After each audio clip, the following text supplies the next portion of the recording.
Hi, I'm Sarah and this is my channel, So Sarah Sewed. In today's video, I'm going to be sharing everything I made in August, and there's quite a lot, so I hope you'll stick around. I had quite a few things I wanted to get sewn up in August, and I did manage to get through quite a lot of them. A few of them were quick jersey projects, which I sewed up really fast, and then I had some other bigger projects in there as well. So I'll start with what I'm wearing today. I recently received a delivery of a fabric order I placed with Dupes Designs. Now Dupes Designs make the most beautiful, bright, interesting, colourful fabrics, and one of them I'm wearing right now. They did offer, it's not happening anymore, but they were offering a print on demand service. So I was able to choose from a whole lot of different fabric bases and then a very large artwork library to print what I wanted. And one of the fabrics I chose was this French terry. It's a 95% cotton, 5% elastane French terry, so it's quite bouncy, this one. It's a bit stretchier than the French terries I've used before, but I decided to make a Helen's Closet Jackson pullover with this. This is a pattern by Helen's Closet, and there are a couple of different views with this. There is the pullover version, which I've made this time, and there's the t-shirt version, and there are different lengths for each of those two, a long length, a shorter length. So in this case, I've gone with the shorter length pullover, and I'm really happy with it. It came together really fast. As I said, I had made it before, but the instructions are really clear and everything just comes together really quickly. I sewed mine on just a regular sewing machine, just zigzag stitches the whole way, and I think it's come together really well. So here we have it. I decided to go with a purple ribbing for my neckband, my cuffs, and my hemband. And I'm really happy with the way that looks. So as I said, I made the short version, but it's really not that cropped, as you can see.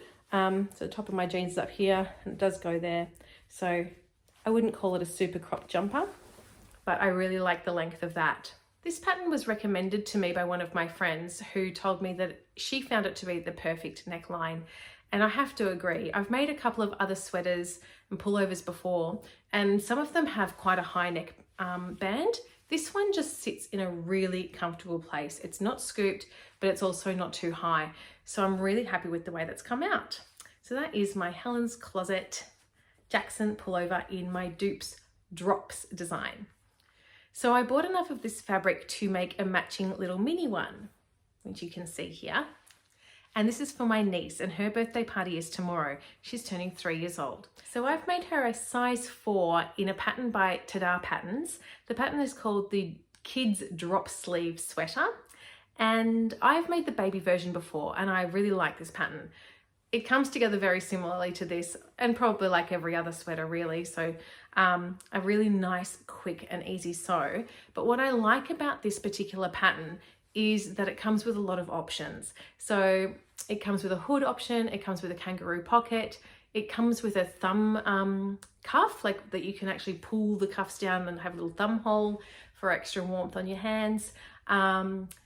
It comes with an option to use different fabrics and splice the front of the jumper as well, so you could do some color blocking. I just went for the very, very simple, plain sweater. It's basically just a matching one to mine. So I've got the purple ribbing in the same places, and then the jumper. Just like the Jackson, this actually came in 2 different lengths as well, and I have gone with the long length for this. So I thought that could work well if she's wearing leggings and things like that. This would be perfect with some colorful leggings or anything else she'd like to wear it with. So I'm seeing her tomorrow, and I hope she really likes it. I've put in a little label here. This is a Kylie in the Machine label that was done in collaboration with Brooke Gosson. And it says, "You are awesome." Just talking about this one more time, I did have some comments because of the high stretch content in this and trying to find a matching ribbing.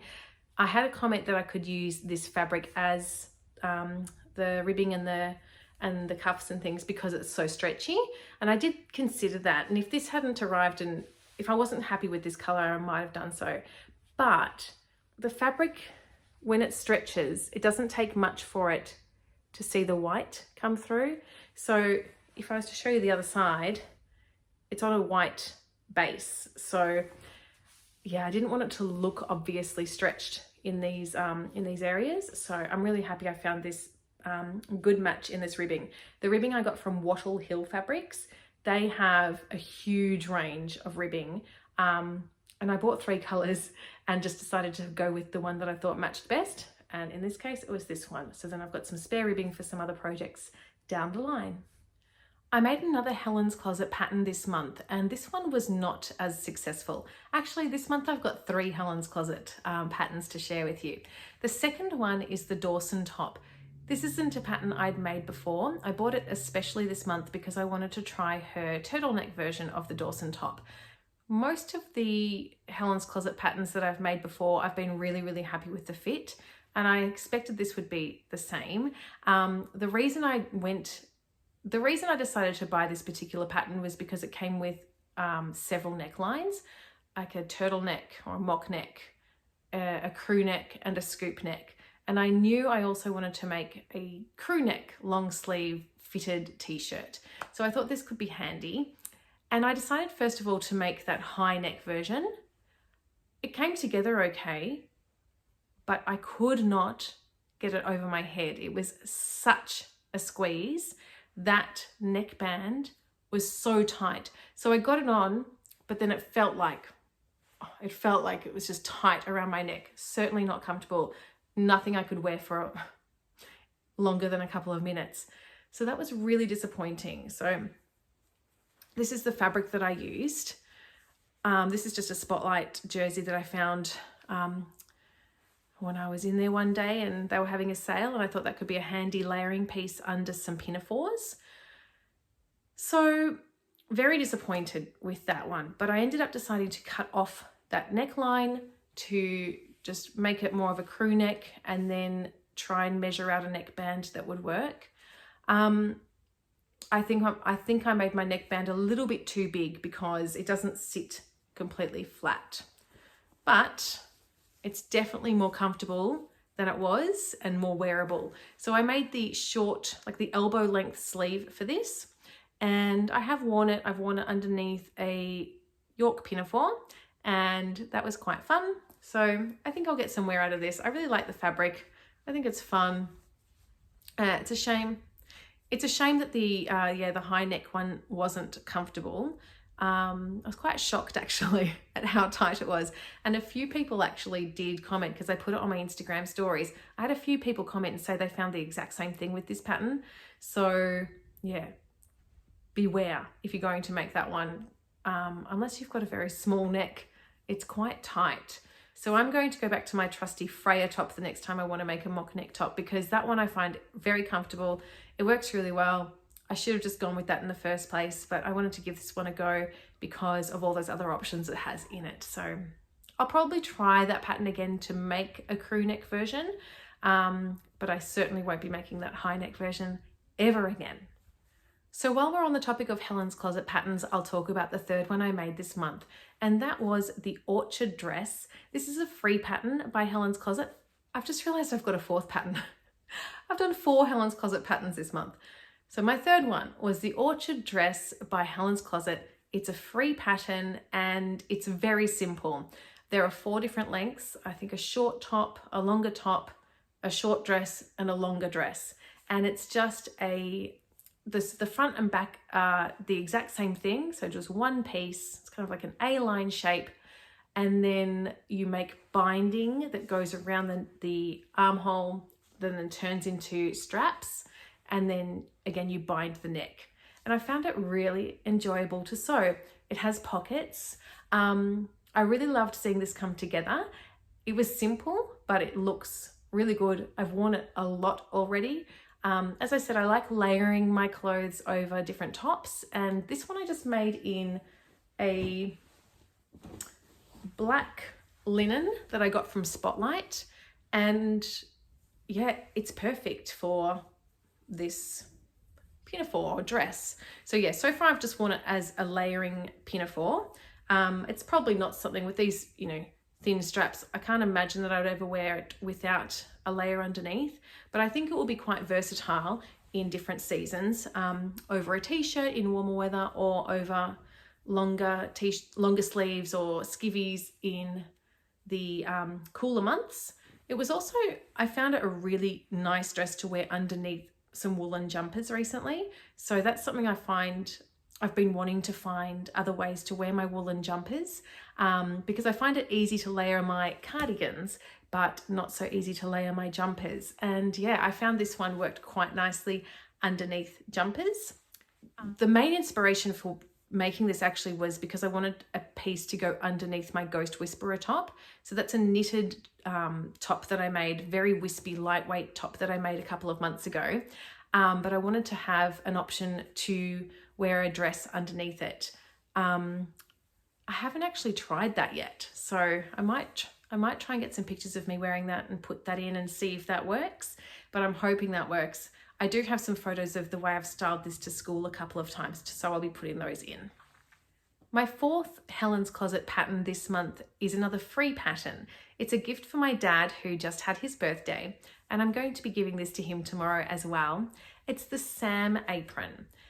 Earlier this year, I made a note that an apron would be a great present for my dad because I overheard him talking about an apron that he used to have that was so good because it had all these pockets and gee, it was handy. I'm not sure what happened to that apron, but I did make a note that he would like a new apron. So I decided to make him this one. As I mentioned, it's a free pattern and the instructions on this are excellent, just like all of Helen's Closet pattern instructions are. I really enjoyed making this apron. There are a number of different options and ideas for making your apron a little bit more unique. So you might, for example, if your fabric has a very clear right and wrong side, there's different ways that you can feature that wrong side. There are different pocket options and there are also different strap options, whether you go with a halter neck and then a regular tie or whether you do a crossover. I've gone with the crossover. The pattern has a really good size range, both for chest size and also for height. So that was really clearly marked on the pattern too. I had to kind of guess for my dad, but I think with an apron, you really don't need it to be all that perfectly fitting anyway. He can tighten it with the straps. If it's a little bit long or short, it really won't matter. So I bought some cotton canvas from My Design for this one. The color I used is called Sienna. So it's kind of like a burnt orange color. So what you need for this apron is your main fabric, and then you can also make your straps out of that fabric. I decided to buy some cotton webbing or twill tape to make my straps out of, so that gives it that little bit of contrast. I'm really happy with how this turned out. I think the instructions make it to be a very, very hard wearing apron. It's got a lot of reinforcing at different parts of the apron where it might come under some pressure.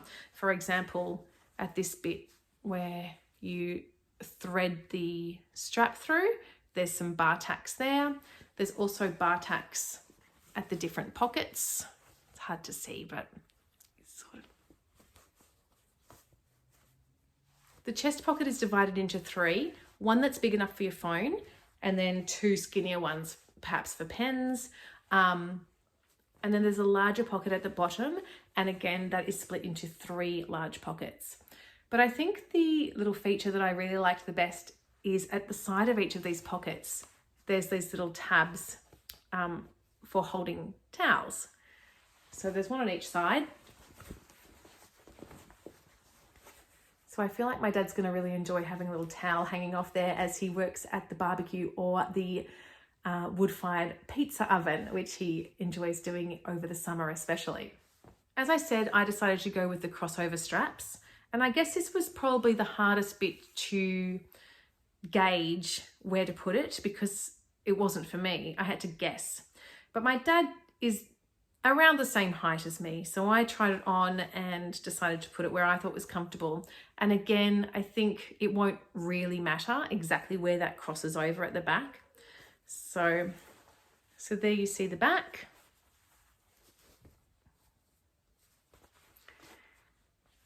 And then that's threaded through, and then he'll tie it around his waist. Again, I had to sort of guess how long to make these straps. I think they're quite long, but if he wants me to adjust them, I can cut them and re-sew just the ends down. At the moment, they look like that.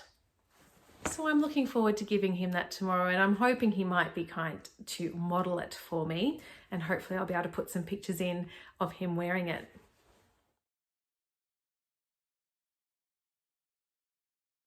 I made a series of videos in May during Me Made May where I talked about each outfit I wore every day and tried to discover if there were any gaps in my wardrobe or things that I wished that I had.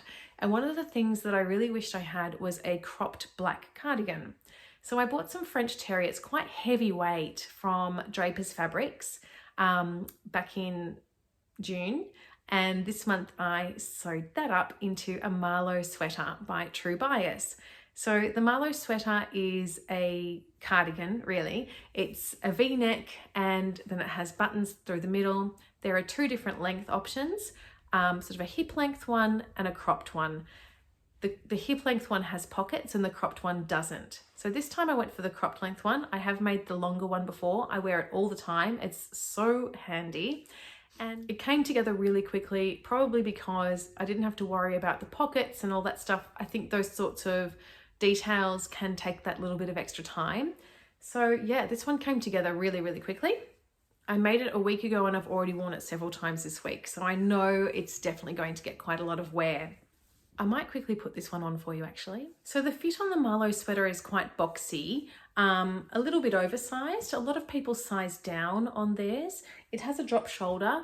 I ended up just deciding to go with the size that corresponded with my measurements. I haven't sized down at all and I like the fit. I don't want it to be tight. I want to be able to layer it over things. So here you see, this is definitely more cropped than the cropped Jackson sweater. Yeah, and that's what I wanted. So there you see my 3 buttons. I got my buttons from Button Mania, which I'm very lucky to live near. The black will kind of blow out my camera a little bit, but hopefully you can sort of see the details with me wearing it there. I think it looks really good when I have it buttoned up. I am conscious of the fabric not being that neat on the inside. Again, so I don't have an overlocker. Everything's just done with a zigzag stitch and some of the seams don't look that neat. But yeah, I mean, I have actually done zigzag stitch all the way down these seams, but they just, there's these little threads that kind of, you can see, are still trying to escape. So I'm a little bit conscious of that when I have it open, that's not the neatest finish. And in fact, there are 2 different finishing options for the Marlo sweater. When you put this neckband in, there's a simple version and a more advanced version. In the more advanced version, I believe that seam ends up being contained. And if I had known that that would happen, I probably would have done the more advanced option, but I went with the simple version this time. It was quick and it was easy, but it does mean that I've got that seam there that's showing. So hopefully it won't irritate me too much, and I might just have to sort of snip them every time I wear them, every time I wear it, just to keep on top of it, and then hopefully the zigzag stitch will sort of keep it under wraps going forward. But yeah, I think this is going to get heaps of wear, and as I said, I've already worn it a couple of times this week, so it's looking good.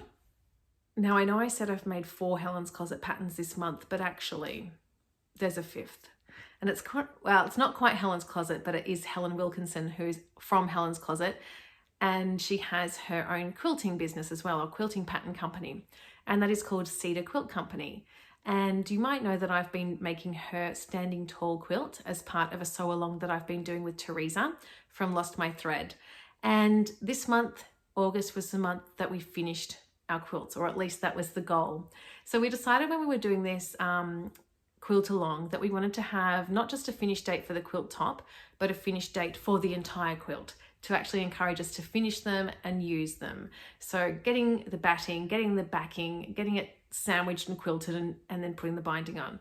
So I worked really hard on this in August, and I have actually revealed my finished quilt top over on Instagram. So I'll put some photos in of that. I absolutely love this quilt. I loved making it. I loved the fabrics I chose. I used a jelly roll by Tadah fabrics, and the name of the collection was Pie in the Sky. And I just love the colors in this collection. They're so pretty, and I loved putting them together, and I still just love seeing them combining in their little patches in this quilt. So I will talk a bit more about that whole process when I have a catch up with Teresa. But I'm very proud of the quilt and how much work I put into it. And yeah, I think it's come out pretty well. I'm actually quite inspired to make another jelly roll quilt after that one. Maybe the Standing Tall one again, or maybe another one. I've got my eye on one by Penelope Handmade. I can't remember the name, but I'll put a picture in here so that you can see it, because yeah, I found it really enjoyable. And I'm thinking about getting into the Christmas spirit and making myself a Christmas quilt throw that I can put on my couch. I'm not sure, is that, too much effort and too much money for just probably a month of the year? I don't know. I'll have a think about it. So that is everything I made in August. I did also start some bestie bags. They were in my plans for August, but I did not have the correct zips, and so yeah, I've just started one of them and it's just in the very early stages. So that will be moved into September plans. So hopefully I'll be able to share that with you in the September Makes video.